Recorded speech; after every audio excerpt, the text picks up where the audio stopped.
Ang kwentong ito ay hango sa totoong buhay. Mula ito sa isa nating kabayan na itago na lang natin sa pangalang Jonas. Nangyari ito taong 1988. Dahil sa hirap ng buhay, 12 anyos pa lang si Jonas, natutunan na ang iba't ibang pamamaraan. Sumasama sa kapitbahay na mangingisda, nagbabantay ng mga bangka, nag-aalok ng mga kagamitan na gawa sa ceramik at salakot sa mga dayuhang turista. Kung minsan pa, ume-extra sa pagiging konduktor ng bus sa kakilalang tsoper. Mag-isang binubuhay ni Jonas ang bunsong kapatid at lola. Parehong may diferensya. Ang bunso ay may komplikasyon sa pag-iisip. Ang lola naman, iniinda ang sakit na diabetes. Walang ibang maaasahan dahil matagal na nang mamaalam ang magulang at lolo. Kahit papano, nakakayanang tugunan ng binata ang pangailangan sa araw-araw. Sa kabila ng pakikipaglaban ng patas sa buhay, may isang lihim na iniingatan ang binata. Ito ay ang biyayang pinagkaloob ng bantay ng isla na kung tawagin ng karamihan, diwata. Binigyan siya ng bato na nagtataglay ng pangontra sa iba't ibang nilalang, lalong-lalo na ng aswang. Hey Jonas, napansin ko kagabi, lumabas ka ng 10 oras. Saan ka na naman ba tumambay? Huwag mo sabihing nagbabantay ng bangka o sumama ng pagpapalaot kay paring Hernan. Hindi ba napilayan yun nung nakaraan? Wika ni Lola Divina. Napaayos sa kinakatayuan si Jonas nang marinig ang sinabi ng matanda. Kagad nag-isip ng irarason. Ano ho kasi? Nakalimutan ko pong tignan yung bangka ni Kuya Jix. Ako kasi yung nautusan kahapon tapos hindi ko sigurado kung maayos ba ang pagkakatali. Alam niyo naman maraming baliw dyan Pinagdidiskitan yung mga bangka. Nung nakaraang araw nga, kinawawa yung kay Mang Lucio Tugon ni Jonas. Sigurado ka ba? Hindi naman sa nangingialam pero parang may nagbago sa'yo. Habang tumatagal, parang nagiging iba ka. Hindi lang sa usaping pisikal, kahit sa galawan Magtapat ka nga sa akin. Ano bang nangyari, bakit ka nagkaganyan? Sandaling natahimik si Jonas. Hindi sigurado kung ano ang tinutukoy ng matanda. Pero ang ideya niya, ang palihim na ginagampanan, ang pinupunto nito. Bagay na hindi pwedeng malaman ng kahit na sino. Paano naman pong may nagbago sa akin? Si Lola naman. Ako lang ho to. Baka inaantok pa ho kayo kaya nag-iiba yung tingin niyo sa akin. Ang mabuti pa, mag-agahan na tayo. Oy Jonas, apo kita. Kaya sana wag kang maglilihim. Kung ano man yan, pwede ka magsabi. Makikinig naman ako Si Lola, wala naman pong nangyayari sa akin Masyado po kayo nag-aalala. Halina lang po kayo na makakain na tayo. Habang nasapag, hindi maiwasang mapaisip ni Jonas sa sinabi ni Lola Divina. Hindi ito ang unang beses na napag-usapan. Makailang ulit na. At sa tuwing matatalakay, panay ang pag-iisip ng irarason. Pagkatapos ng agahan, dumiretso si Jonas sa merkado upang makakuha ng mga salakot at iba pang kagamitan na pangkusinang gawa sa ceramik. Ito ang ilalako ngayong araw sa mga turista at lokal. Pagkatapos sa tindahan, unang tinungo ang tahanan ng kapitan upang alokin ng panindang mangkok. Malapit na rin ang pistang bayan kung kaya't didiskarte na rin. Hindi naman nalugi sa pagdating dahil pinakyawang lahat ng dala, pati na rin ang mga salakot. Nautusan pa siyang ipamigay ito sa mga lokal na mangingisda. Dali-dali namang nagtungo sa tabing dagat upang magawa. Habang namimigay, napatingin si Jonas sa matandang lumapit. Inilahad nito ang kamay tanda ng paghingi. Hindi niya pinagdamutan. Binigyan ng sombrerong gawa sa ratan. Lumakad din ang matanda pagkatapos, pero hindi maalis ng binata ang tingin dito. Nakakaagaw pansin ang amoy na masyadong pamilyar sa kanya. Idagdag pa ang dating ng presensya. Kung hindi nagkakamali ng pagkilala, nakainkwentro na ito noon. Jonas, kilala mo ba ang taong yon? Kahapon ko pa siya napansin eh. Tumatambay nga sa bangka. Kilala mo siguro. Ang lagkit ng titig mo eh. Wika namang Hernan. Paika-ika itong pumesto sa tabing upuan. Ay hindi ho. Kahit ako nagtataka kung sinong taong yun. Kasi ngayon ko lang siya nakita. Baka meron siyang kamag-anak dito. Nagbabakasyon ho siguro. Posible pero masama ang kutob ko sa matanda eh. Sabihin nating walang kahinahinala sa kanyang kilos. Pero nararamdaman ko, may ibang pakay siya sa lugar na ito. Isa yata yan sa magnanakaw ng bangka eh. Sa palagay mo? Tinignan ni Jonas ang dinaanan ng matanda. Malayo na ito pero tanaw pa rin dahil binaybay lamang ang tabing dagat. Nakihalubilo pa sa mga lokal na nagkakasiyahan sa tabi. Napansin din ng binata ang paglingon nito sa kanya na para bang kakilala siya. Napaisip na rin si Jonas. Binalikan ng dating karanasan kontra sa mga nilalang. Malakas ang pakiramdam na isa ito sa mga dating nakalaban. Pagkatapos maibigay ang lahat ng sombrero sa mga lokal, umuwi na si Jonas. Inasikaso ang mga gawaing bahay. Habang nagsisibak ng kahoy, muling napansin ng matanda. Sa pagkakataong ito ay nakatitig sa kanya. Isinawalang bahala, pero sa paglipas ng oras ay nanatiling nakatingin. Hindi mapakali ang binata kaya nilapitan niya ito. Magandang hapon sa'yo, Manong. Pwede po bang malaman kung may sadya kayo sa amin? Kanina ka pa nakatitig eh. Tapos nagkita rin tayo kanina sa baybayin. Tumitig sa kanya ang matanda. Ilang sandali pa ay nagsalita. Iho, hindi sa baybayin ang una nating pagkikita. Masyado ka pang bata pero makakalimutin ka na. Alalahanin mong mabuti kung saan mo ko unang nakasagupa. Tugon ng matanda na mas lalong kinagulo ng isipan ni Jonas. Malakas ang kutob ng binata na nakainkwentro ito noon. Kaso nga lang hindi matandaan kung kailan at saan nakarap. Ang huling nakalaban ay isang batang nayanggaw. Hindi kagaya ng matanda na kausap ngayon. Kung hindi sa baybayin ng una nating pagkikita, saan naman ho? Sigurado kasi ko. Ngayong araw pa lang kita nakita eh. Pero sige nga Manong, ipaalala mo sa akin kung saan tayo unang nagkaengkwentro. Wika ni Jonas.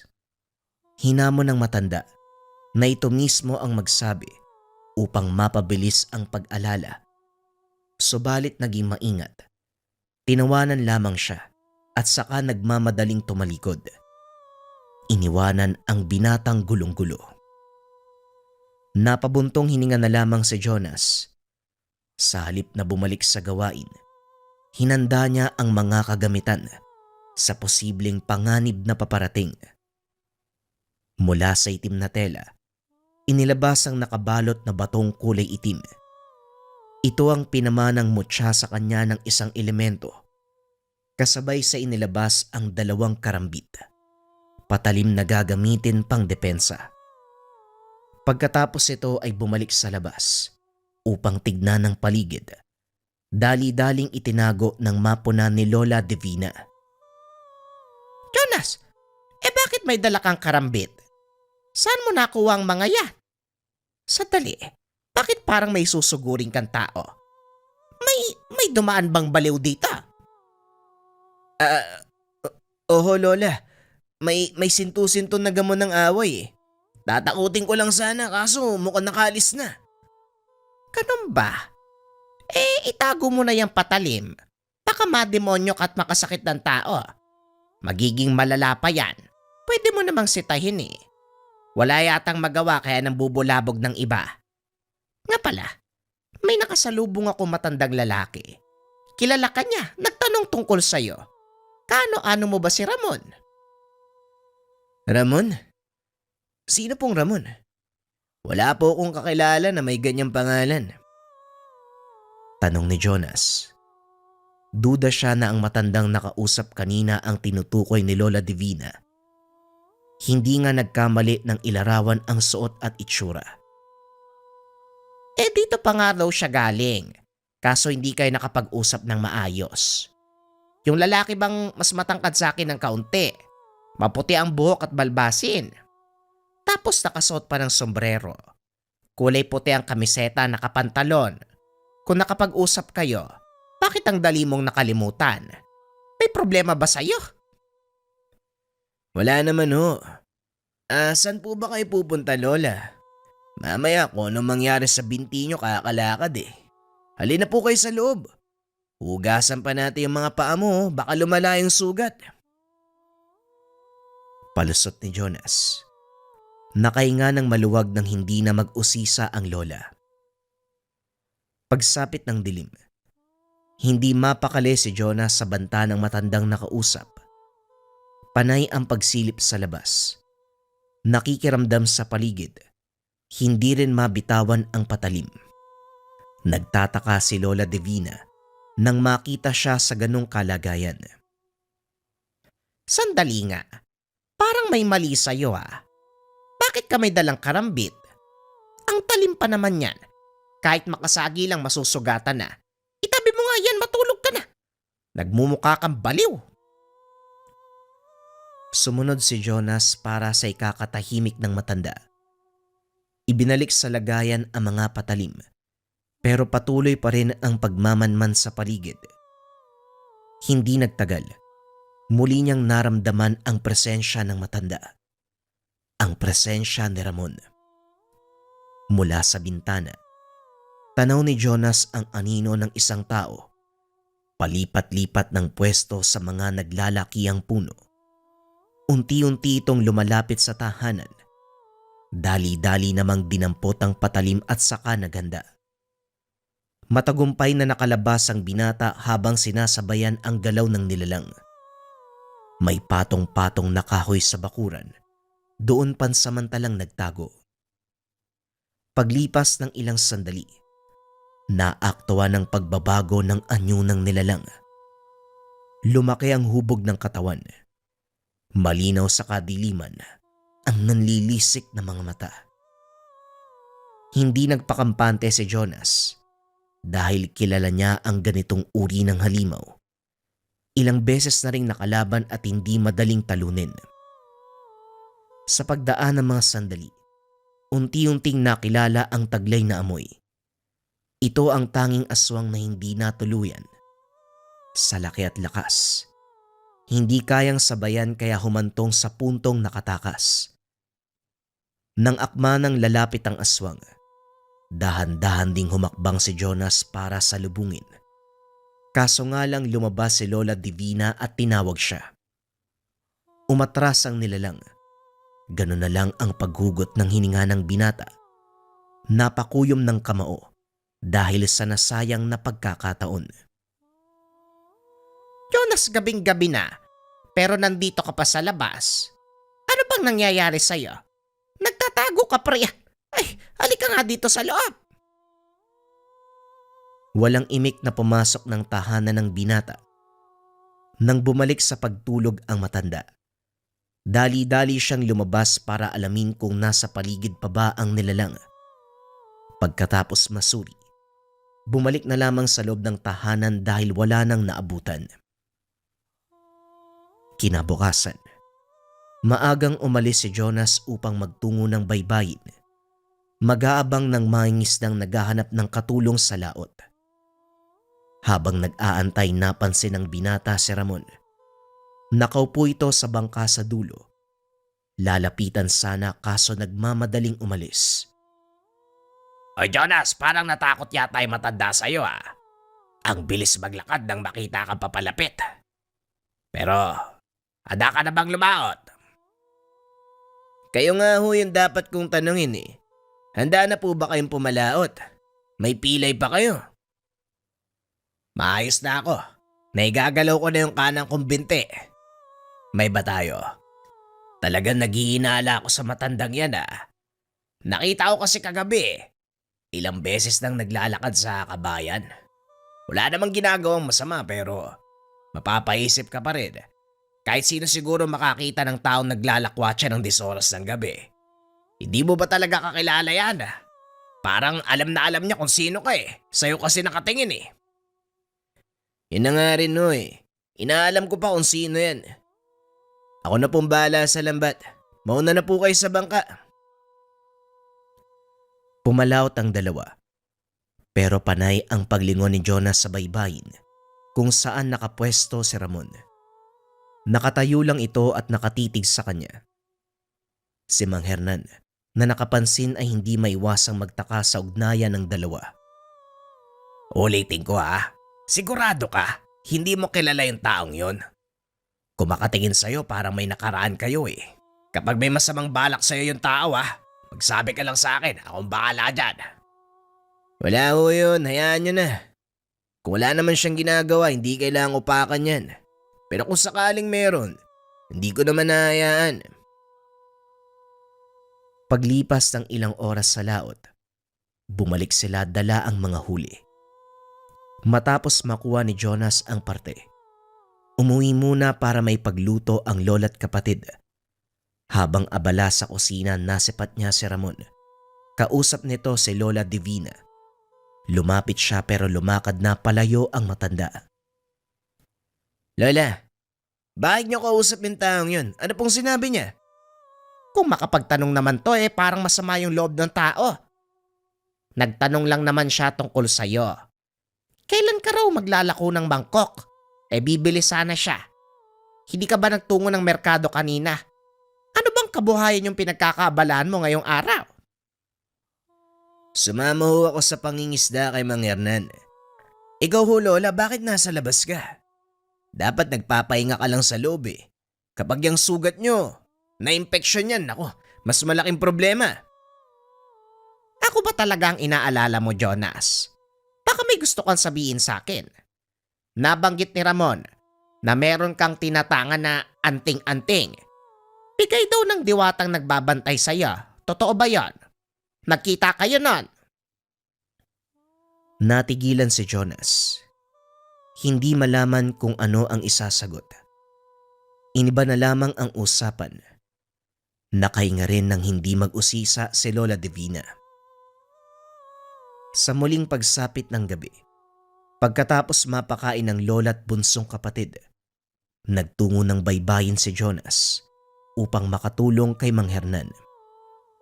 Binalikan nila ang iniwang lambat kanina. Bumalik din kagad nang makuha ito.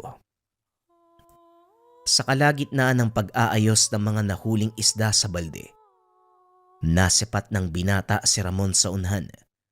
Nakaupo sa isa sa mga nakataling bangka.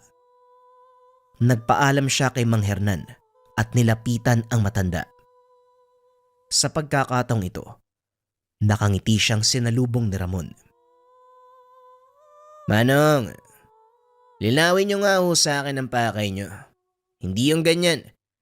Palagi kayo nagpapakita kung nasaan ako. Kinausap niya pa si Lola. Tapos sinasabihan niyo ng kung ano-ano. Iho, sinabi ko lang naman ang totoo sa lola mo. Hindi ba't may tangan ka? Mula yan sa diwata. Ginagamit mo pang pampuksa.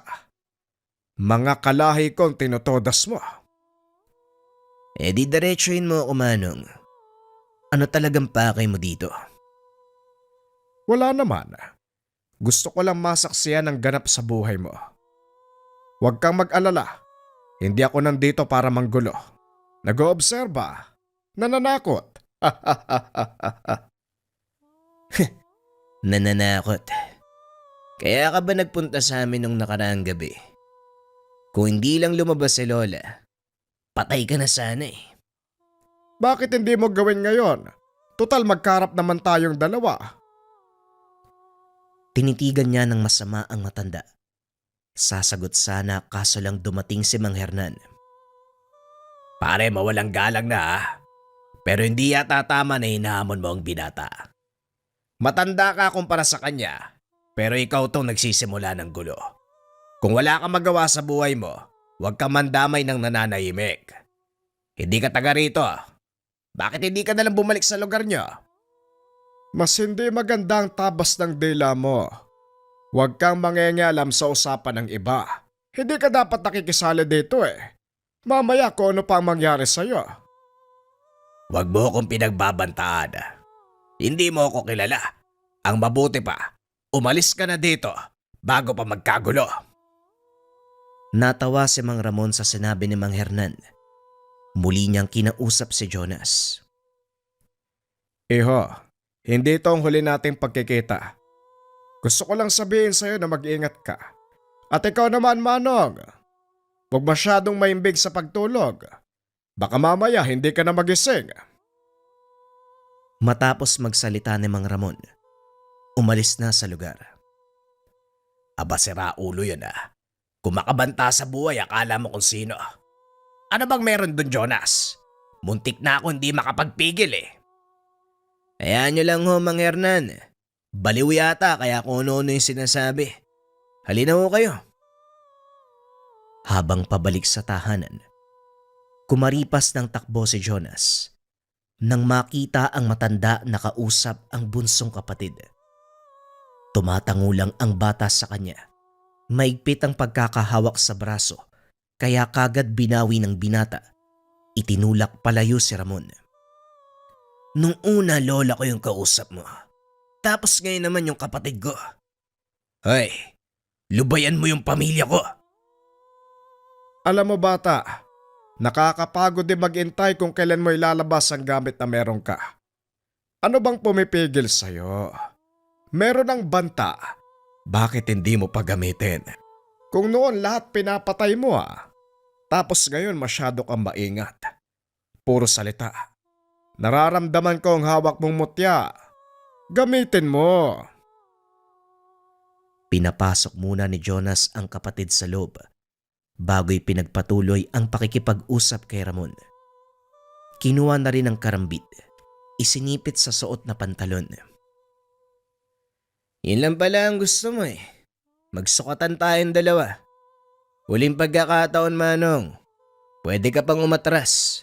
Huwag mong gawin sa sarili mo ang bagay na to. Ako nga dapat magsabi sa'yo niyan bata eh.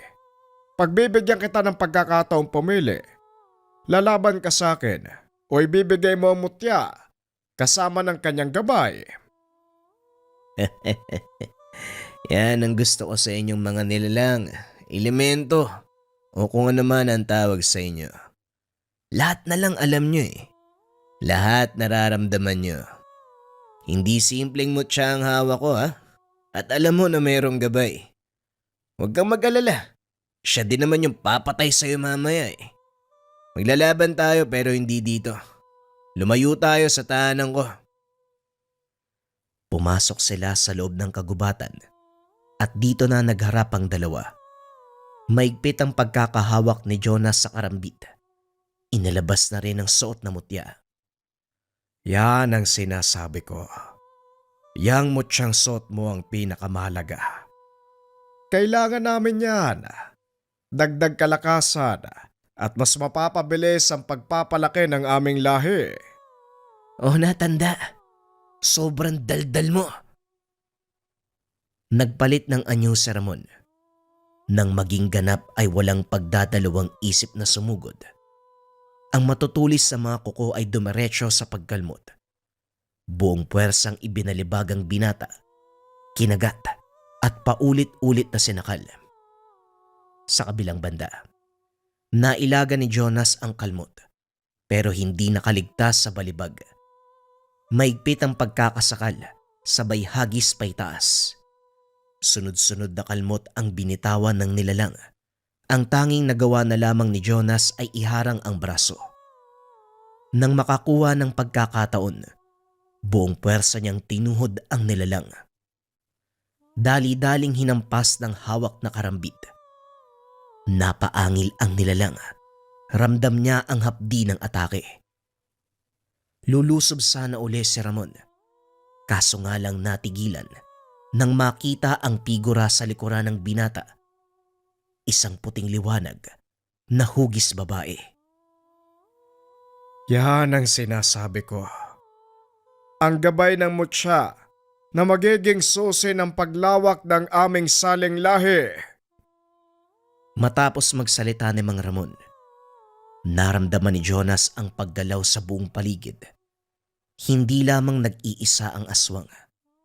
Pinapalibutan siya ng sobrang daming bilang. Lahat ng mga ito ay nagpalit na ng anyo. Kahit kailan talaga, hindi mapagkakatiwala na mga kagaya nyo. Akala ko dalawa lang tayo maglalaban. Sinama mo pa ang buong baryo.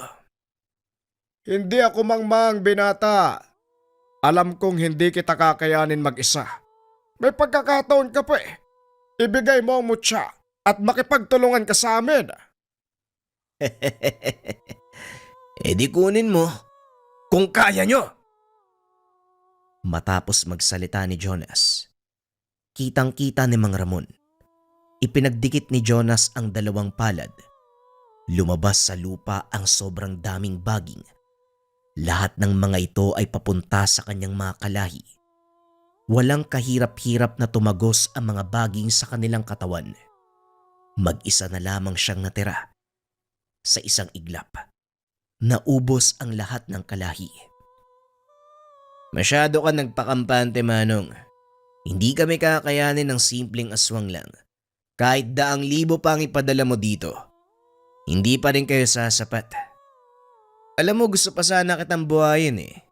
Kaso dahil sa ginawa mo, wala na akong pagpipilian kung hindi patayin ka. Itinaas ni Jonas ang kanyang kamay. Kasabay nito ay tinaas din ng gabay ng diwata ang kanyang kamay. Pinaluputan ng maraming baging si Mang Ramon. Buong puwersang hinila ng baging ang buong katawan ng aswang hanggang sa magpira-piraso. Isang malakas na angil na lamang ang nagawa ng matanda. Ang buong akala ni Jonas ay maayos na ang lahat. Kaso nga lang sa hindi kalayuan, nakita niya si Lola Divina. Gulat na gulat habang nakatitig sa kanya. Nagmadali siyang umalis sa lugar. Sumunod naman ang matanda. Pagdating sa tahanan ay kagad siyang kinausap. Si Jonas sa kabilang banda. Nagsimulang magpaliwanag kaso nga lang nahirapan. Hindi maalis sa isipan ni Lola Divina ang nasaksiyang pagpatay sa mga nilalang. Ganito ang naging sitwasyon ng maglola hanggang sa sumapit ang umaga. Huwag ka nang magpalusot, apo. Nakita ko ang lahat ng yun eh. Bakit ba hindi ka magtiwala sa akin? Naniniwala naman ako sa mga ganyan eh. Ano bang kinakatakot mo? Biyaya ang pagkakaroon ng tangan. Hindi lahat nabibigyan. Ipagpasalamat mo yan, iho. Teka, hindi ka ba galit sa akin, Lola? Kinabahan pa naman ako. Naisip ko nga, baka palayasin mo pa ako eh. Bakit ko naman gagawin yon? Anong tingin mo sa akin sintong-sinto? Nakakatulong ka sa ibang tao. Nabibigyan mo kami ng proteksyon. Yon ang pinakamahalaga, apo. Ikaw kasi, puro kalokohan yung nasa isip mo. Kaya puro negatibo ang pumapasok. Magmula ng araw na yun, hindi na itinago pa ni Jonas ang kanyang kakayahan, pati na rin ang tangan. Ang buong akala ng binata ang bisa lamang ng gamit ay ang pagtugi sa aswang. Pero hindi lang doon natigil ang epekto. Maging ang sakit ng kanyang lola, unti-unting naghilom. Ang kapansanan ng kapatid, unti-unting bumubuti ang kalagayan. Kaya naman nang magkaroon ng pagkakataon, pumunta siya sa kagubatan kung saan ibinigay sa kanya ang tangan. Naparito ako para magpasalamat sa inyo. Ang buong akala ko para lang sa pakikipaglaban sa mga nilalang ang bisa ng mutya. Pero hindi pala doon nagtatapos. Kahit ang kalagayan ni Lola at Bunso, napabuti. Maraming salamat po sa inyo. Marami na kayong binigay na tulong sa akin eh. Mula sa walang katapusang paraan sa pagdidiskarte sa buhay, pakikipagsagupan laban sa mga aswang. Tapos ngayon yung pamilya ko naman. Maraming salamat po talaga. Wala po kayo bang may papangako kundi gamitin sa tama ang pinagkaloob yung mutya. At higit sa lahat, poproteksyonan ko ito. Kagaya ng pag-aalaga ko sa aking buhay. Isang malakas na liwanag ang lumabas mula sa puno pagkatapos niyang magsalita. Kitang-kita ni Jonas ang mga lambana lumilipad papunta sa kanya. Sa bawat pagdampi ng mga elemento, nararamdaman niya ang pagpasok ng enerhiya sa buong katawan. Hindi man nagsalita ang gabay, ramdam ni Jonas sa kanyang sarili. Lalo siyang kinalugdan ng kalikasan upang gamitin ang kakayahan sa pagtupad ng tungkulin sa araw-araw. Magandang gabi mga kabayan, Happy Easter Sunday sa inyong lahat. Ang susunod nating kwento ay mula sa dati nating istorya. Ito ay tungkol sa isang nilalang na kung tawagin ay sigbin. Para sa mga nakapakinig na, pwedeng iskip ang kwento. Pero para sa mga bago nating kabayan na gustong mag-marathon, pwede niyong pakinggan ang ating istorya. At nga pala mga kabayan, nandyan din sa screen yung link kung interesado kayo sa Gabay Medalyon, pampaswerte at gabay sa career, health, love life, and finance. Kung nangangailangan kayo ng swerte at gabay sa buhay, pwede niyong subukan ang Gabay Medalyon. Nandiyan sa screen, pwedeng i-click yung picture, COD na yan, or visit niyo yung link na nasa comment section. Simulan na ang kwento. Ang kwentong ito ay hango sa totoong buhay. Mula ito sa mga kabayan natin na itago na lang natin sa pangalang John at Marie. Walang eksaktong taon. Probinsya ng Antique. Nang mga panong ito, naninirahan sa isang liblib na bayan ang mag-asawang John at Marie. Bagong kasal pa lang ang mag-asawa. Ipinagkaloob ng mga magulang ni John ang lupa at bahay na titirhan nila bilang regalo sa pagsisimula ng buhay. Nakontento ang dalawa sa kanilang naging buhay. May maliit na sakahan, kaunting alagang mga hayop na siyang pinagkukunan ng pang-araw-araw nilang pangangailangan. Ni minsan, hindi sila kinapos o nakaramdam ng paghihirap. Nang mga panong ito ay nagdadalang tao si Marie sa kanilang panganay na anak. Dahil dito, mag-isang nagtrabaho sa bukid ang haligi ng tahanan. Inakala ni Dion na hanggang doon na lang ang kanilang pamumuhay. Ngunit isang kaganapan ang lubusang nakapagpabago nito. Nang minsang nagtrabaho ang Ginoo sa bukid, isang lalaki na halos kasing edad niya ang lumapit upang makiinom sa dala niyang tubig. Mawalang galang na kaibigan. Kung hindi naman labis na nakakaabala, maaari ba kung makahingi ng tubig? Malayo kasi ang pinagmulan ko at wala kong nadaan ng sapa. Napaangat ng tingin si Dion. Nakita ang dala nitong tapayan. O sige, walang problema. Malapit lang naman yung bahay ko dito eh. Kaya pwede mong dalhin yung lalagyan mo ng tubig. Saan ba ang punta mo? Diyan lang sa kabilang baryo. Galing kasi ko sa kabilang ibayo. Ipagbibili ko sana tong tapayan na dala ko. Napansin ni John na tila nanghihina ito. Kaya pinili niyang anyayaan sa tahanan ang lalaki para kumain. Alam mo kaibigan, tanghaling tapat na. Sumama ka na lang sa akin sa bahay para makakain. Mukhang wala pang laman yung sigmura mo eh. Nung una ay tumatanggi pa ang lalaki. Ngunit kalaunan ay napapayag din ito ni Dion. Pagkarating sa kanilang tahanan, nagulat si Marie May kasama ang asawa. Pumasok si John sa tahanan at kinausap si Marie. Pasensya ka na mahal ha, hindi ako nakapagsabi. Nakita ko lang kasi siya sa bukid eh. Papunta daw ng bayan para ipagbili yung dala niyang tapayan. Habang nakatingin sa lalaking nakaupo sa labas ng bahay. Wala namang problema mahal, nabigla lang ako eh. Ngayon ka lang nagsama ng bisita simula nang lumipat tayo dito. Nakahanda naman na yung tanghalian eh. Sandali lang, maglalabas lang ako ng isa pang pinggan. Kagad na ding pinapasok ni John ang panauhin. Habang kumakain ay nagpakilala ito sa pangalang Andres. Naninirahan sa kabilang bundok. Medyo malayo pala talaga yung pinanggalingan mo, no? Bakit dito mo naisipang ipagbili ang dala mo? Wala bang gustong bumili dun sa inyo? Hindi naman sa ganon. Ano kasi, ang totoo, hindi ko ito ipagbibili hanggat hindi ko nakikita ang karapat-dapat na magmay-ari sa kanya. Matapos kumain ay kagad na itong nagpaalam na babalik sa kanyang baryo. Sigurado ko bang iiwan mo sa amin yan? Kasi baka mas kailangan mo ang halagang mapagbebentahan yan. Eto, may kaunti akong sobra. Sa'yo na to. Salamat kaibigan. Pero sapat na sa akin ang binigay niyong pagkain. Napakabuti mong tao. Naway pagpalain ka ng Diyos. Sige na, mauuna na ako.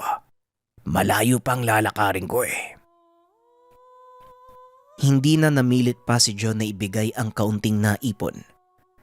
Hinayaan niya itong umalis. Pagsapit ng hapon pag-uwi galing sa sakahan, nakita ni John ang tapayan, kaya binuhat ito papunta sa kanilang silong upang hindi mabasag. Ngunit laking pagtataka nito dahil napakabigat ng tapayan. Hindi niya lubos maisip kung paanong nadala ni Andres ang bagay na yon papunta sa kanilang baryo. Pagsapit ng dilim, habang naghahandang matulog ang mag-asawa, napansin ni Marie na tila may kung anong kumikilos sa kanilang silong. Dali-dali nitong tinawag ang asawa. Pinatignan kung ano ang may gawa ng ingay. Lumabas si John. Tinignan ng silong, ngunit wala namang kung anong naroon. Maliban sa mga manok na naglilimlim at ang tapayang iniwan ni Andres. Wala namang kung ano dito mahal eh. Matulog ka na at ako nang bahalang magsara ng mga pintuan. Ubusin ko lang tong salabat na tinimpla mo. Sige mahal, pagkatapos mo dyan umakyat ka na din ha. Maaga ka pang gigising bukas. Panandali ang naupo si John sa kanilang sala habang umiinom ng salabat. Kaso nga lang nakarinig siya ng kaluskos mula sa labas. Nung una ay hindi niya ito pinansin hanggang sa mabulabog ang mga alagang manok. Maging si Marie, napalabas ito ng kwarto dahil sa ingay. Diyan ka lang mahal. Huwag kang lalabas. Hindi maganda ang kutob ko sa ingay na yon. Kagad nitong kinuha ang itak sa likod ng pintuan at marahang lumabas ng tahanan. Naglakad ito papunta sa pinakalikod kung saan nakalagay ang kulungan ng mga manok. Nakita nitong nagkakagulo ang mga alaga, kaya naman pinili nitong kumuha ng sulo upang tignan kung ano ang dahilan. Pagbalik nito mula sa loob ng bahay, napansin niyang bukas na ang isa sa mga kulungan. Nanlaki ang mga mata ng masipat ang napakalaking sawa na nililingkis ang alagang manok. Akmang lalapitan sana ito ng binata, may kung anong humila sa buntot ng ahas. Paulit-ulit itong kinagat hanggang sa bitawan ng sawa ang manok. Nagbuno ang dalawa hanggang sa tuluyang mapatay ng nilalang ang malaking ahas. Hindi matukoy ni Dion kung anong uri ng nilalang ang umatake sa sawa. Kagad niya itong nilapitan. Nasipat ng Ginoo. Mas mahaba ang paa sa likod kaysa sa unahan. Napakalapad ng tenga nito. Nakita din ng binata ang kumikinang na bagay sa noo ng nilalang. Biglang nanayo ang balahibo ni Dion nang makilala kung anong uri ng nilalang ang pumatay sa ahas. Anak nang, paanong nagkaroon ng sigbin dito? Saan ang galing to? Hinayaan niyang kainin ng nilalang ang ahas. Matapos ay kusa itong naglakad palayo. Laking gulat ni Dion dahil nang sundan niya ang sigbin. Nasagot ang mga katanungan. Pumasok ang nilalang sa tapayang iniwan ni Andres. Dito naunawaan ni Dion kung anong uri ng tao ang panauhin. Nilihim niya sa asawa ang nakita dahil paniguradong mag-aalala ito at maaaring ikasama ng pagdadalang tao. Kinabukasan madaling araw pa lang ay bumangon na si Dion upang tignan ang mga alagang hayop. Kinuha din ito ang kalabaw sa pinagtatalian para dalhin sa damuhan. Napadaan ang Ginoo sa ilalim ng silong. Nakita ang tapayan. Marami itong lumapit. Tinanggal ang takip. Napangiti si John nang makitang mahimbing na natutulog ang sigbin. Kaya naman hinayaan niya ang nilalang na matulog. Pagsapit ng tanghali ay umuwi ang binata. Pagpasok nito sa tahanan, tumambad sa kanya ang isang kulay puting pusa. May itim na tuldok sa noo. Nakahugis ng diamante. Nakaiga ito sa sahig habang mahimbing na natutulog. O mahal, nandito ka na pala. Tamang-tama, luto na yung laswa. Halika na nang makakain ka at makapagpahinga bago bumalik sa trabaho. Sige mahal pero sandali lang. Wala naman tayong alagang pusa, di ba? Saan ang galing do? Ah, si Puti. Hindi ko alam eh. Pumasok na lang bigla sa bahay. Parang nanghingi ng pagkain kaya binigyan ko na lang. Kawawa naman eh. Napangiti si John sa tugon ng asawa. Natural itong malapit sa hayop kahit nung hindi pa sila ikinakasal. Nako, huwag kang magpapakalmot dyan ha. Hindi natin alam kung saan galing yan, mahal. Ngunit alam din ito sa sarili na kahit anong gawin niyang pagtutol, paulit-ulit lang na magmamakaawa ang asawa para ampunin ito. Hindi mahal, mabait si Puti. Sige na, hayaan mo na akong ampunin siya. Ay nako, para namang may magagawa pa ako kapag sinabi kong hindi pwede. Hindi ka rin naman susunod, di ba? O siya, kumain na tayo. O ikaw Puti, mamaya ka na ha. Matapos kumain ay umidlip ito sandali bago bumalik sa trabaho at saktong pagkaiga nito sa mahabang bangkuan, umakyat din ang pusa sa kanyang dibdib at nahiga. Aba, mukhang siniswerte ka. Nakahanap ka ng masarap na higaan ha. Hayaan mo na mahal. Nagpapalambing lang sa'yo si Puti. Isa lang ang ibig sabihin niyan. Hindi siya natatakot sa'yo. Panatag siyang nasa tabi mo. Napangiti na lang si Dion. Hinayaang maiga ang pusa sa kanyang dibdib. Halos araw-araw ganito ang ginagawa ng pusa. Ngunit ang ipinagtataka ni Dion, tuwing gabi ay hindi ito nagpapakita. Hanggang sa tuluyang matuklasan ng Ginoo ang totoong dahilan. Isang hapon, Habang nag-aayos ng kulungan ng mga bagong pisang sisiw, nakita nito si Puti. Umaaligid sa tapayan. Sasawayin niya sana ito dahil baka mabulabog ang natutulog na sigbin. Ngunit laking gulat nito nang biglang magbago ng anyo ang pusa. Tumambad kay Dion ang sigbin.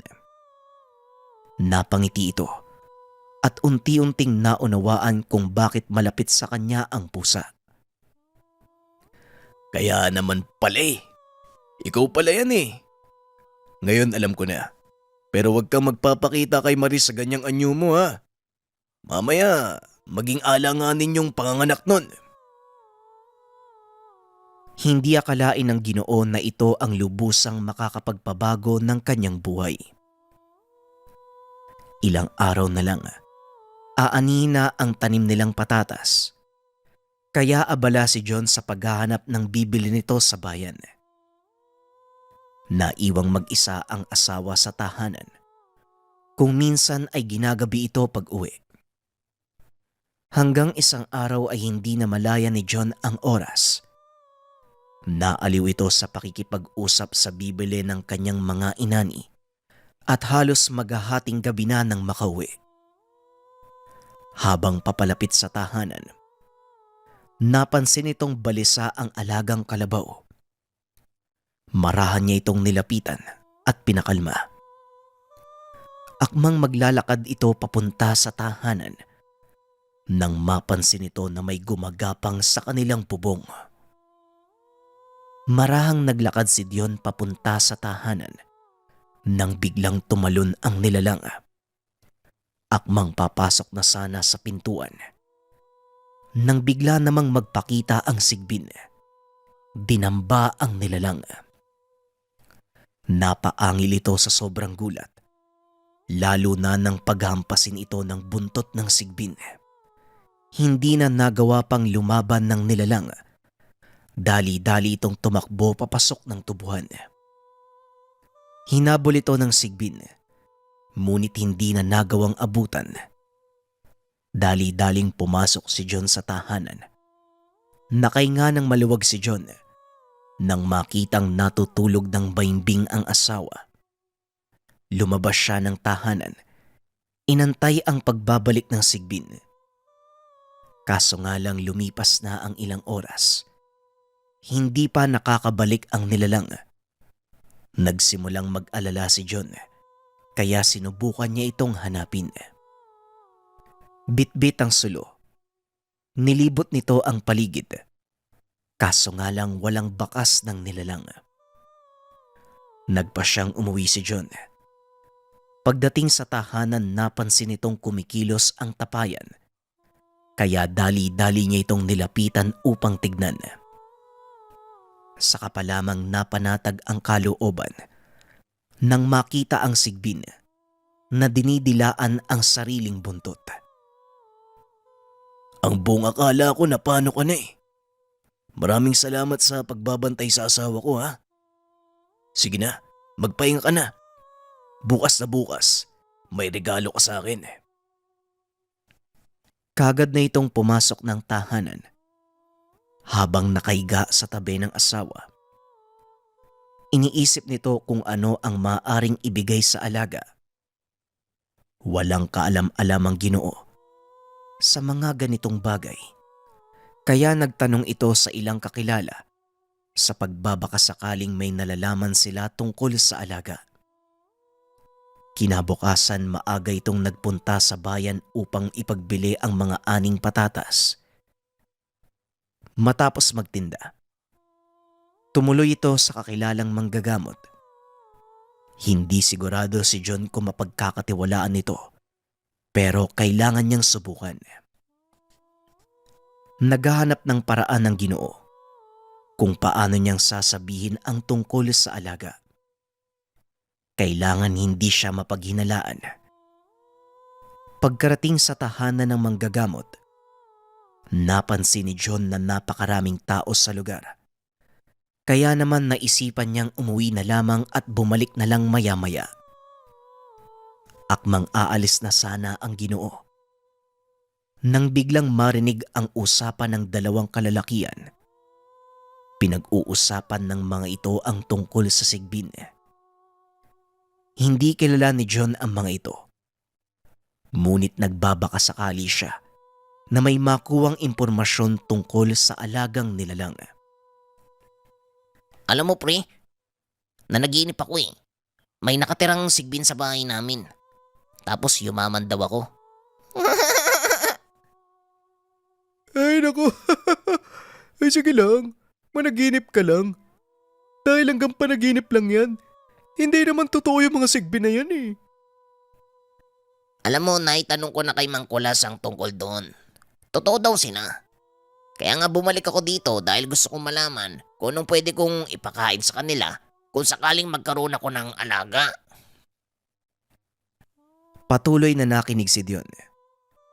Hanggang sa mabanggit nito na ang kinakain ng mga sigbin ay ang bagong hangong uling. Napangiti ang Ginoo at dali-daling umuwi. Tamang-tama. Nagahango ng uling ang isa sa malapit nitong kakilala. Dinaanan ito ni Dion upang bumili ng isang sako at kaagad dinala sa tahanan. Pagdating sa bahay ay nagtaka ang asawa dahil wala naman silang kalang ulingan. Dion mahal, bakit ka naman bumili ng uling? Wala naman tayong ulingan dito sa bahay.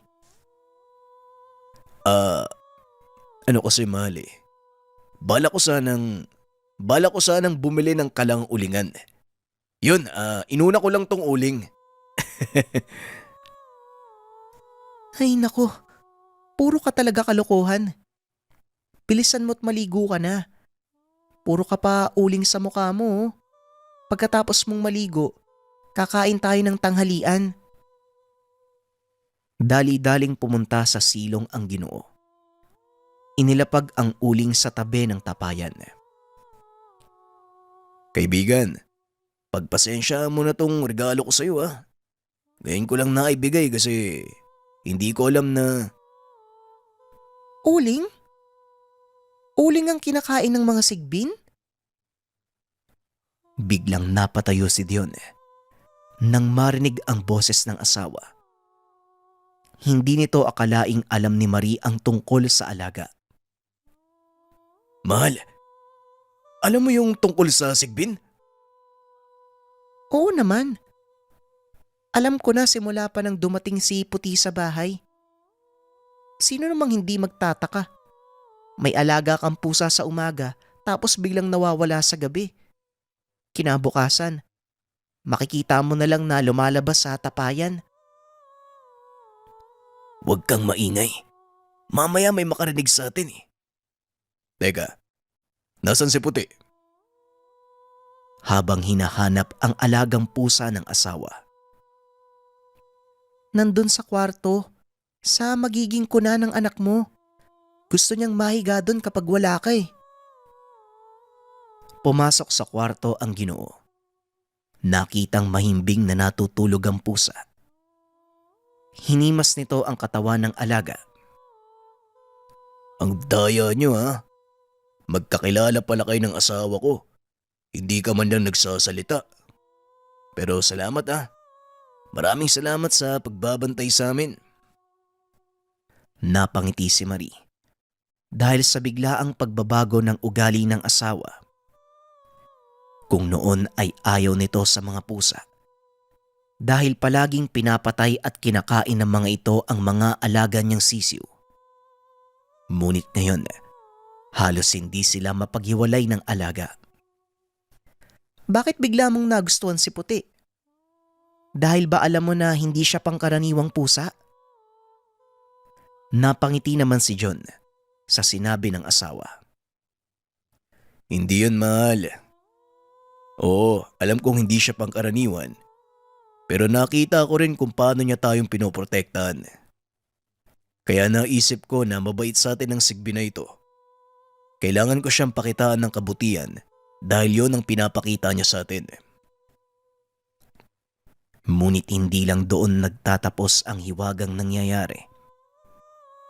Hanggang sa sumapit ang kabuhanan ni Marie Kasalukuyang nagkakape ang asawa nang biglang indahin ni Marie ang tiyan. Aray, mahal, manganganak na yata ako. Ang sakit na ng tiyan ko eh. Dali-dali niyang inalalayan ang asawa at pinahiga sa kama. Sandali lang mahal, ipapatawag ko si Aling Ising. Puti, ikaw muna ang bahala kay Maria. Huwag mo siyang iiwan. Babalik ako kagad. Tarantang umalis si Dion para puntahan ang nag-iisang paltera ng kanilang baryo. Matanda na ito kaya naman nag-alala ang Ginoo na baka hindi umabot ang paltera. Kaya naman dinala niya ang alagang kalabaw, kinabitan ng karo, para mas mabilis ang kanilang pagbalik.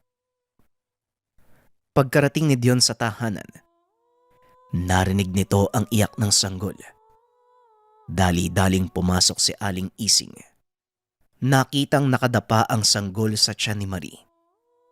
Hinang-hina ito at halatang napagod sa panganak. Mahusay, Marie. Kaya mo naman palang manganak nang wala ang tulong ko. Sandali, puputulin ko lang ang pusod ng... hindi na pala kailangan. Nakatali na. Teka lang, buhok ba itong nakatali sa pusod ng anak mo? Wika ni Aling Ising. Nagtaka si Dion kung sino ang may gawa nito. Ngunit kahit papano naging masaya ang mag-asawa dahil ligtas na naisilang ang kanilang panganay. Hinanap ni Dion ng alaga. Nakita niya itong nakahiga sa loob ng tapayan. Tila nangihina ang nilalang, kaya naman hinayaan na lang itong magpahinga ni Dion. Puti, hoy, alam kong ikaw yung tumulong sa asawa ko ha. Maraming salamat sa iyo kasi kahit yung anak namin tinulungan mo eh. Hindi ko alam kung bakit kami binigyan ng ganitong biyaya. Pero totoo siguro yung kasabihan, no? Kapag gumawa ka ng kabutihan sa kapwa mo, babalik din sa'yo. Sige na kaibigan, magpahinga ka na. Kinagabihan, narinig nitong tila umiiyak ang alaga. Pinuntahan niya ito, kaso inawat siya ng asawa. Hayaan mo si Puti, mahal. Sa palagay ko, may nangyayaring hindi maganda sa kanya eh. Bukas natin malalaman kung ano man yun. Huwag ka masyadong mag-alala. Napangiti naman si John dahil alam niyang mas kilala ng asawa ang kanilang alaga dahil ito ang madalas niyang kasama. Pero ang ipinagtataka ng Ginoo kung ano ang ibig sabihin ng may bahay. Kinabukasan, maagang nagising si John para pumunta sa bukid. Kailangan kasi nitong mag-araro para mataniman muli ang bakanting lupa. Nagtitimpla ng kape si John nang mapansing papasok ng tahanan ang alagang si Puti. Nanlaki ang mga mata nito dahil may nakasunod na kuting. Marie, kailan pa nagkaanak si Puti? May kasamang kuting tong alaga mo. Dali-dali namang lumabas ng kwarto si Marie. Nagulat nang makita ang kuting. Puting-puti ang kulay. Kaso nga lang ang kulay mata ay asul. Ngayon ko lang din nakita yung kuting na yan. Mukhang ito na yung sinasabi ko sa'yo, mahal. Nagkaanak na ang alaga nating Sigbin. Tuwang-tuwa ang mag-asawa dahil sa nangyari. Ngunit lingid sa kaalaman ng dalawa na may mas maganda pang idudulot ang Sigbin sa kanilang buhay. Ilang buwan ang nakalipas. Patuloy pa ding nagsisikap si Dion para mairaos ang kanilang pangangailangan hanggang sa hindi inaasahang magkasakit ang kanilang anak. Bagaman may naipon, hindi pa rin mawala sa kanila ang mag-alala. Naupo lamang si John sa sala habang kinakausap ang dalawang pusa. Naku puti, nag-aalala ako sa anak namin eh. Hindi ko alam kung anong gagawin ko. Unang beses ko kasing maging tatay. Biglang bumaba sa upuan ng kuting. Pumasok sa kwarto ng mag-asawa. Tumabi sa sanggol habang ikinikiskis ang kanyang buntot sa binti ng bata. Hinayaan lang ito ng mag-asawa. Ilang minuto lang ang nakalipas ay biglang bumaba ang lagnat nito. Mahal, parang bumaba na yung lagnat ng anak mo. Oh. Hindi ko alam kung anong nangyayari. Bakit ganito? Napagtanto ni Dion. Kagagawan ito ng mga sigbin. Ang biglaang paggaling ng anak nila. Mukhang alam ko na kung sino ang may gawa. Nagpapasalamat ako sa kanila. Inakala ng mag-asawa na yun na ang pinakamalaking himala na mangyayari sa kanila. Ngunit isang araw, naisipan ng Ginoo na linisin ang silong ng kanilang bahay. Akmang iuusog sana nito ang tapayan ng mga alaga nang mapansing sobrang bigat nito. Bakit naman ganito? Bigla naman bumigat tong tapayan nyo puti. Ano bang pinaglalagay nyo dito? Habang marahang inuusog ang tapayan, hindi sinasadyang natumba ang malaking banga. Tumambad sa binata ang maliliit na butil ng ginto. Sa tansya ni Dion, umabot sa 5 kilo ang kabuang bigat nito. Hindi magkamayaw ang Ginoo sa pagtipon ng nagkalat na ginto na halos kasing laki ng dulo ng kanyang kalingkingan. Matapos ilagay ang mga ginto sa isang sisidlan, dali-dali itong pumasok sa kanilang silid upang ipakita sa asawa ang natagpuan sa tapayan ng mga alaga. Sus Mariosep Dion, napakaraming ginto nito. Saan ang galing ang mga yan? Sa tapayan ng mga alaga natin. Sa wakas mahal, makakaahon na tayo sa kahirapan. Ngunit pinaalalahanan ito ni Marie na hindi dapat malaman ng karamihan ang kanilang sekreto. Ito nga ang ginawa ng dalawa. Paunti-unti ay pinagawa nila ang kanilang tahanan.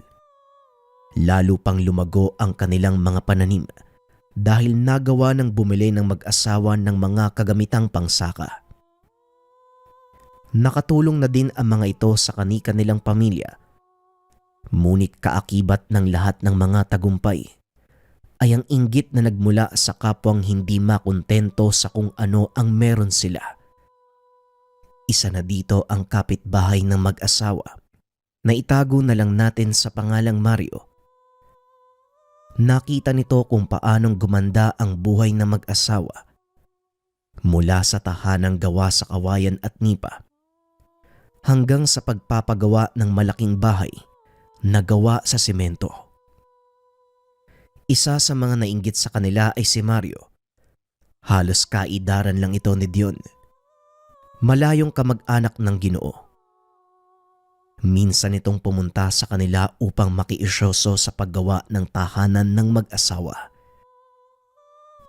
Hindi ko lubos maiisip kung saan ka nakakuha ng perang pampagawa ng ganyang kalaking bahay. Saan nga ba galing ang pera mo Diyon? Kung tutusin, mas malawak pa ang taniman ko ikukumpara sa'yo. Nang minsang napada nito sa kanilang tahanan, saktong pinapatapos ng Ginoo ang kanilang kusina at kakarating lang din ng ilang materyales. Matagal kong pinag-ipunan to, Mario. At ngayong nabuo ko na ang kailangan kong halaga, ipinagawa ko na ang bahay namin. Bakit mo naman nasabi ang ganun? Hindi ako naniniwalang makakaipon ka ng ganitong kalaking halaga, no? Pero huwag kang mag-alala. Hindi magtatagal. Malalaman ko din ang sikreto mo.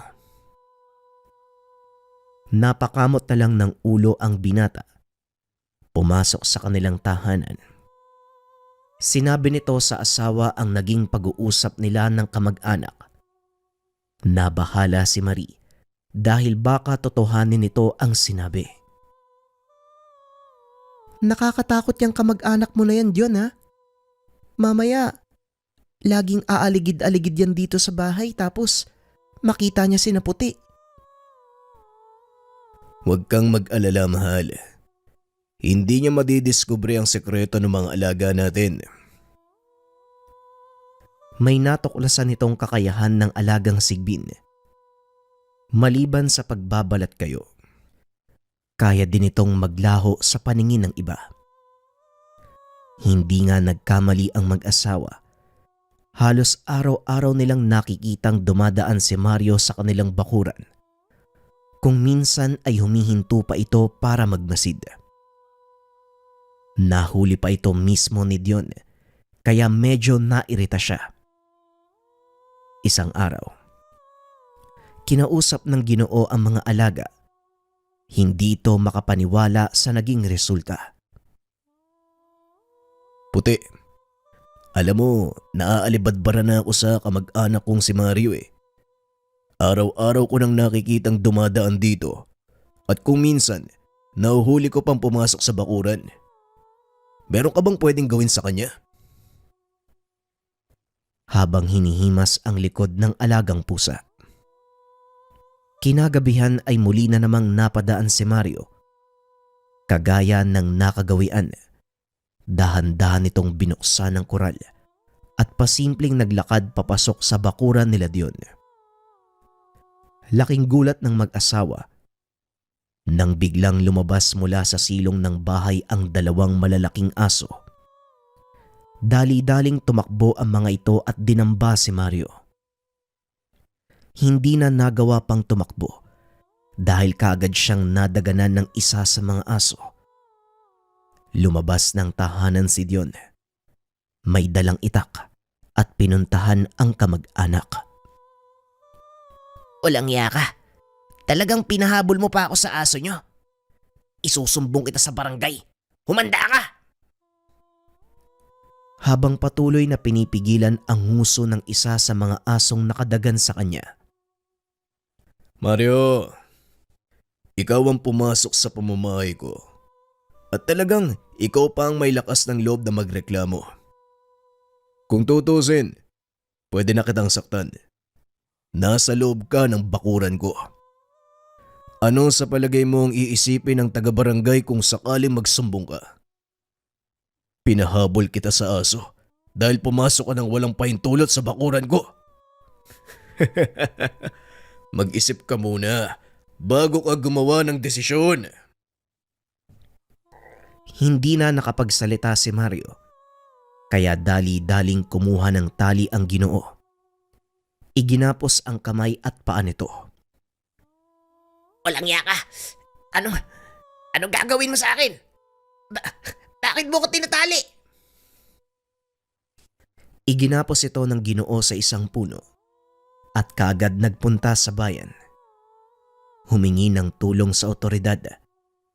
Kaagad hinuli ng mga ito si Mario sa salang pangloloob. Mabuti naman at ikaw na ang nakahuli Dion. Matagal na naming minamanmanan tong kamag-anak mo na yan eh. May ilan din nagsasabi sa kanya sa presinto, may mga nagre-reklamo. Hindi lang makakuha ng sapat na ebidensya. Buti, ikaw na ang gumawa ng paraan. Ganun po ba, sir? Oo nga po, tama kayo. Mabuti po kung ganun. Kaysa makapanakit pa to ng tao. Salamat pala sa pagpunta nyo ha. Kayo na pong bahala sa kanya. Kagad na ding dinala ng mga pulis si Mario sa presinto. Ngunit bago pa man ito makaalis, muli siyang nagbanta kay Dion. Humanda ka sa akin. Sa oras na makalaya ko, pagsisisiyan mo ang lahat ng nangyari. Napangiti na lang si Dion dahil alam niya na wala itong magagawa. Ngunit kinabukasan, pumunta sa tahanan ng mag-asawa ang ama ni Mario na itago na lang natin sa pangalang Mang Delio. Habat talagang napakayabang mong bata ka. Ipinakulong mo ang anak ko. Ang kapal ng mukha mo. Sino ka ba sa akala mo ha? Habang binubunot ang kanyang itak. Kasalukuyang nagkakape sa bakuran ang mag-asawa habang kalong-kalong ni Marie ang kanilang anak. Tio Delio, mukhang maaga pa lang ang init na ng ulo mo ah. At saka baka nakakalimutan mong nasa loob ka ng bakuran ko. Wala ka sa lugar para bumunot ng itak dito. O baka gusto mong matulad din sa pamangkin mong anak. Habang pilit na pinapakalma ang dalawang malalaking asong nakaupo sa tabi niya. Napalunok ng laway ang matanda at muling ibinalik ang itak sa sisidlan. Ayos ka din ano? Yumaman ka lag. Akala mo kung sino ka. Wala nang pakialam sa mga tao sa paligid mo. At nagawa mo pang ipakulong ang sarili mong kamag-anak. At dito nagpantig ang tenga ni Dion. Hinarap nito si Mang Delio at muling nagsalita. Si Mario po ang pumasok sa bakuran ko nang walang pasabi. Nakasara nga po tong kural ko. Sa tingin nyo, anong motibo ng magaling nyong anak? At anong iisipin ko? This oras na ng gabi, pumasok siya sa bakuran ng may bakuran. Kahit kayo mismo, magtataka kapag merong pumasok sa tahanan nyo ng ganun. Tugon ni Dion habang papalapit si Mang Delio. At sa pagkakataong iyon, tumayo ang dalawang aso sa tabi ng Ginoo. Makakarating sa mga magulang mo ang nangyari. At sisiguraduhin ko pagbabayaran mo ang ginawa mo. Bago tuluyang umalis. Ugali ba talaga ng mga kamag-anak mong pumasok sa bakuran ng may bakuran? Nakakatakot ang mga yan, Dion. Baka mapano kami ng anak mo. Huwag kang mag-alala, mahal. Hindi tayo papabayaan ng mga kaibigan natin. Hindi nagtagal ay kumalat nga ang nangyari kay Mario. Siniraan ni Mang Delio ang mag-asawa sa mga kababaryo. Ngunit wala ni isa sa mga ito ang naniwala sa matanda. Kilala ng mga tao ang reputasyon ng pamilya ni Mario at alam din ng mga ito na mabuting tao ang mag-asawa. Nakarating din sa mga magulang ni Dion ang nangyari. Pero sa halip na pagalitan, natawa lang ang mga ito sa ginawa ng mag-asawa. Sa paglipas pa ng mga taon, lalo lang gumanda ang buhay nila Dion. Nagawa ding makabili ng binata ng lupaing pinagtaniman ng saging. Kalaunan, naging taga-angkat ng mga gulay ang mag-asawa na dinadala naman sa syudad. Sa kabila ng karangyaan, hindi nakalimutan ng mga ito ang lumingon sa pinanggalingan. Ilan sa mga kamag-anak ang kanilang natulungang umangatang buhay. Inakala ng mga ito na wala nang manggugulo pa. Ngunit sa hindi inaasahang pagkakataon, isang kaganapan ang kamuntikang maglagay sa kanila sa peligro. Nang mga sandaling ito, nag-angkat ng gulay si Dion. Naghahandang ibiyahe papuntang syudad. Madaling araw pa lang ay gising na ang mag-asawa. Naghahanda na ng almusal si Marie nang matanaw nito mula sa bintana na may mga taong paparating. Marahang naglalakad ang mga ito papunta sa sasakyan at tila may kung anong inilagay dito. Lalabas na sana si Dion para paandarin ang sasakyan nang bigla itong harangin ng alaga. Puti, mamaya na tayo maglaro. Kailangan ko magdala ng mga gulay sa bayan. Kagad namang pinunta ni Marie ang asawa. Sinabi ang mga nakita. Mahal, Huwag ka munang lumabas ng bahay. May nakita kasi ko kanina eh. Mga taong umaaligid sa sasakyan mo. Sa palagay ko nandyan pa din sila. Baka kung anong gawin sa'yo eh. Pasimpleng sumilip si Dion sa bintana. Nakita ang dalawang figura ng mga taong nakatago sa likod ng sasakyan. Tinignan nito ang dalawang alaga na nooy nag-aantay lang ng utos ng Ginoo. Puti, kayo na ng anak mo ang bahala. Mag-iingat kayo, kaibigan. Kagad lumabas ang dalawang nilalang. Laking gulat ni Dion. Biglang naglaho sa kanyang paningin ang dalawang alaga. Nagantay si John sa susunod na mangyayari. Ilang minuto lang ay narinig nitong nagsisigawan ang mga taong nagtatago sa likod ng truck. Lumabas ang isa at nagmamakaawa. Ngunit ilang sandali lang ay nangisay ito na tila ba kinukuryente. Maya-maya ay lumantad ang isa pa na parang may kung anong nakasabit sa likod. Pilit niya itong tinatanggal hanggang sa tuluyang matumba at mawalan ng malay. Nang masiguradong wala ng panganib, saka naman lumabas ng tahanan si Dion. Napagtanto nito na wala ng buhay ang mga kalalakian. Dali-daling pumasok ng tahanan ang Ginoo. Sinabi sa asawa ang nangyari. Siguro, kailangan na nating tumawag ng pulis. Mabuti nga, mahal. Hindi ko din alam ang gagawin sa mga ito. Baka makulong tayo.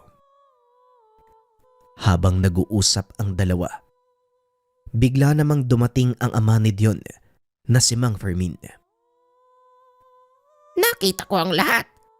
Pumasok ang mga taong yan sa bakuran mo. Pwede mong sabihin sa mga pulis na nagnakaw sila. Dali-dali namang pumunta ng bayan si Dion. Inulat sa kapulisan ang nangyari. Pagdating ng mga otoridad, pinaliwanag ni Mang Fermin ang lahat. Naabsuelto sa salang pagpatay si Dion. Nakita kong ginawa ng dalawa mong alaga. Hindi na ako nagtataka kung bakit biglang nagbago ang buhay mo. Hindi ko akalaing magkakaroon ka ng alagang sigpin. Teka, nasaan ang apo ko? Nandun po sa kwarto. Nakikipaglaro po sa anak ni Puti. Pumasok ang matanda sa kwarto. Nakita ang maliit na sigbin na nakikipaghabulan sa anak nila Dion. Magkasabay silang ipinanganak ng panganay ko, tay. Kaya malapit sa anak ko ang batang sigbin na yan. Wika ni Dion. Nagulat si Mang Fermin sa sinabi ng anak. Isang sigbina ng anak mo Dion. Wala sa pamilya natin ang may ganyang kakayahan. Magpasalamat ka at alagaan mong mabuti ang mga sigbin na yan dahil malaki ang may tutulong nila sa pamumuhay mo. Sa mga hindi nakakaalam, ang mga sigbinan, mga taong isinilang na may kaakibat na sigbin o hindi naman kaya napili ng sigbin para maging Panginoon nito. Sinasabi din na ang mga sigbinan may kakayahang manggamot o manakit gamit ang kanilang mga alaga. Depende sa lakas ng sigbinan kung minsan ay nagiging unlaon pa ang mga alaga nito. Ang mga unlaon, pinakamataas na uri ng sigbin. Kadalasan sila ang namumuno sa isang kawan o hindi kaya naman nagahari sa isang teritoryo. Sinasabing ang mga taong nagmamay-ari ng mga unlaon, itinuturing din na pinakamataas na sigbinan. Matapos ang pag-uusap, kagad nang umuwi ang ama ni Dion. Napagkasunduan na mag-asawa na lumipat ng tirahan. Ilang buwan ang nakalipas. Nakabili ng lupa ang binata sa kabilang probinsya Nagpatayo ito ng bahay doon at piniling manatili sa lugar. Walang nakakakilala, walang nakakaalam ng lihim nila. Kaya nagawang makapamuhay ng maayos ng mag-asawa. Kagaya ng sinabi ni Mang Fermin, naging malakas sa sigbinan ang anak ni Dion. Nagawa nitong magtatag ng isang malaking kawan ng mga sigbin. At kalaunan kinilala sa kanilang lugar bilang isang manggagamot. Tuloy pa rin sa pagtulong ang mag-asawa. Kalaunan ay tumakbong alkalde si Dion dahil na din sa udyok ng mga taong natulungan. Kinilala ito bilang huwarang pinuno ng kanilang bayan. Maniwala kayo o hindi, sa sariling bulsa ng binata kinukuha ang pondong ginagamit sa mga proyekto. At ni minsan, hindi ito umasa sa nasyonal na pamahalaan. Kung meron mang dumarating na pondo, sinisigurado ni Dion na napupunta ito sa mga tao. Marami ang hindi makapaniwala sa kwento ng buhay ni Dion. Ngunit may ilang nakapagpatunay ng kanilang kabutihang nagawa. Maging ang anak ni Dion, kinilala hindi lang sa larangan ng panggagamot, kundi bilang isang mabuting tao. Sinundan nito ang yabag ng mga magulang. Bagaman marami pa rin ang naiinggit sa kanilang pamilya, patuloy lang sa ginagawa si Dion. Hindi nila pinansin ang mga panglilibak at paninira. Sa halip ay tinuon nila ang atensyon sa mga taong nangangailangan ng tulong. Wala na ring pakialam si Dion kung maubusan man ng kayamanan dahil alam niyang sa kabutihan naman ito napupunta. Alam din ng butihing Ginoo na ang lahat ng biyayang ito ay pansamantala.